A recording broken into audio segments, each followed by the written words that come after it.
Assalamualaikum warahmatullahi wabarakatuh. Di sini kami akan membuat video pembelajaran mengenai materi siklus air. Saya Keisha Dewi Syafaat dengan NPM 2314060-290. Saya Amelia Diana Putri dengan NPM 2314060-305. Dan saya Yuliana Mendawati dengan NPM 2314060-277. Berikut adalah video pembelajaran dengan materi siklus air. Halo semuanya, pada video ini kita akan mempelajari mengenai apa itu siklus air. Tapi sebelum itu, sudahkah kalian tahu apa itu air? Lalu kita akan membahas pengertian air terlebih dahulu.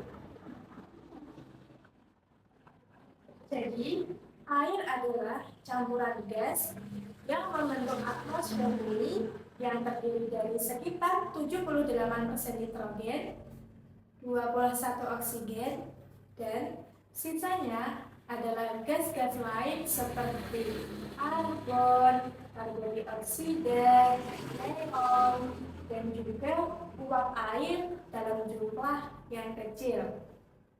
Perlu diketahui teman-teman, air itu tidak memiliki warna, rasa, ataupun bau.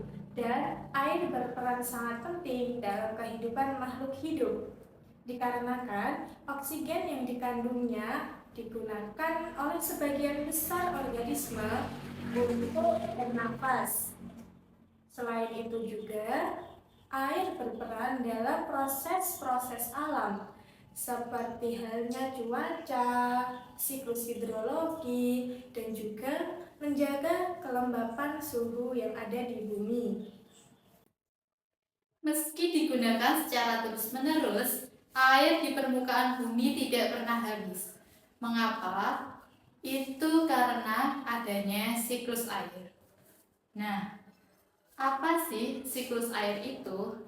Siklus air atau siklus hidrologi adalah proses pergerakan air yang berkelanjutan antara bumi dan atmosfer.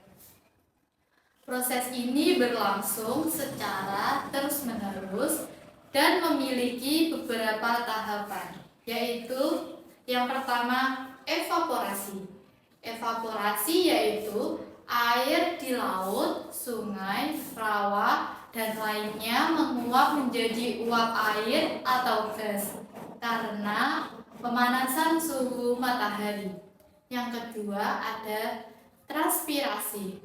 Transpirasi yaitu proses penguapan yang terjadi pada jaringan makhluk hidup, seperti pada tumbuhan. Dan yang ketiga ada kondensasi. Kondensasi yaitu uap air di atmosfer berubah menjadi partikel es kecil di suhu rendah. Partikel es tersebut saling mendekat dan menggumpal menjadi awan.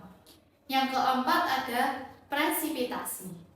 Presipitasi yaitu tetesan air di awan menjadi besar dan berat sehingga jatuh sebagai hujan, salju, atau hujan es. Dan yang kelima ada infiltrasi.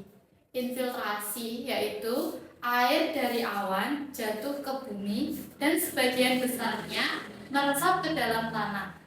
Air tersebut berkumpul di bawah tanah, terutama di lapisan batuan, pasir, dan kerikil. Setelah kita mempelajari tentang apa itu siklus air, salah satu termasuk dari siklus air adalah hujan. Hujan memiliki banyak manfaat penting bagi kehidupan makhluk hidup, baik bagi manusia, hewan, maupun juga tumbuhan. Berikut adalah beberapa manfaat utama hujan. Yang pertama, menyediakan sumber air bersih. Hujan adalah salah satu sumber utama air tawar yang sangat penting bagi kehidupan. Air hujan meresap ke dalam tanah menjadi air tanah dan mengisi sungai, danau, serta waduk yang digunakan sebagai sumber air bersih untuk keperluan sehari-hari. Yang kedua, menunjang pertumbuhan tumbuhan. Hujan membantu menyiram dan juga menyuburkan tanah, menyediakan air bagi tumbuhan yang sangat diperlukan dalam proses fotosintesis dan juga pertumbuhan. Yang ketiga, mendukung dari kehidupan hewan-hewan. Hujan mengisi habitat perairan seperti sungai, danau, dan juga rawa yang merupakan tempat hidup bagi banyak spesies hewan air, termasuk ikan, amfibi, dan serangga air. Selain itu, hewan darat juga bergantung pada air hujan untuk minum dan menjaga keseimbangan ekosistemnya. Yang keempat, mengatur suhu dan juga iklim.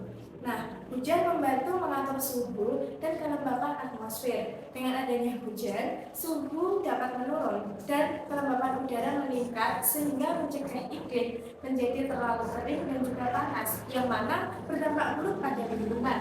Dan yang terakhir, yang kelima, yakni membersihkan udara. Hujan juga membantu membersihkan udara dari polusi debu dan partikel-partikel kecil yang berbahaya. Secara keseluruhannya, hujan memainkan beberapa peran penting dalam menjaga keseimbangan ekosistem, mendukung pertumbuhan alam, serta menyediakan kebutuhan air bagi makhluk hidup. Nah, selanjutnya kita akan membahas kegiatan manusia yang mempengaruhi siklus air. Kita mulai dengan kegiatan positif. Yang pertama yaitu reboisasi atau penanaman kembali hutan yang gundul. Manusia menanam tumbuhan di berbagai tempat untuk membantu menjaga daur air dan kadar pelepasan uap air melalui transpirasi tanaman ke atmosfer. Yang kedua, menghemat penggunaan air dapat dilakukan dengan cara mematikan keran air saat tidak digunakan, menampung air hujan menggunakan air secukupnya, dan menggunakan air kembali untuk tujuan lainnya. Yang ketiga, memperbanyak daerah resapan air, yakni meningkatkan daerah resapan air agar air hujan dapat masuk ke dalam tanah. Yang keempat, mencegah pencemaran air dengan tidak membuang sampah atau limbah sembarangan. Mencegah pencemaran air dapat mencegah masuknya polutan ke dalam daur air dan menjaga keseimbangan siklus air. Yang kelima, memperbanyak ruang terbuka hijau. Ruang terbuka hijau membantu menjaga siklus air dengan menyerap air hujan, mengurangi risiko banjir, dan meningkatkan kualitas air.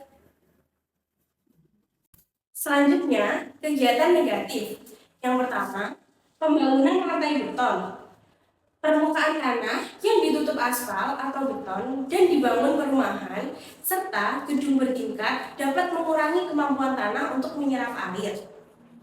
Yang kedua, pencemaran udara, asap pabrik, dan kendaraan bermotor dapat menghasilkan gas buangan yang mencemari udara seperti gas sulfat dan nitrat. Zat-zat pencemar ini bereaksi dengan uap air di atmosfer dan turun sebagai hujan. Hujan asam berbahaya karena mencemari air di permukaan bumi, merusak tumbuhan, dan melakukan batuan. Yang ketiga, pengambilan air tanah. Secara berlebihan, pengambilan air tanah tanpa diiringi dengan jumlah masuknya air ke dalam tanah dapat mengurangi cadangan air tanah.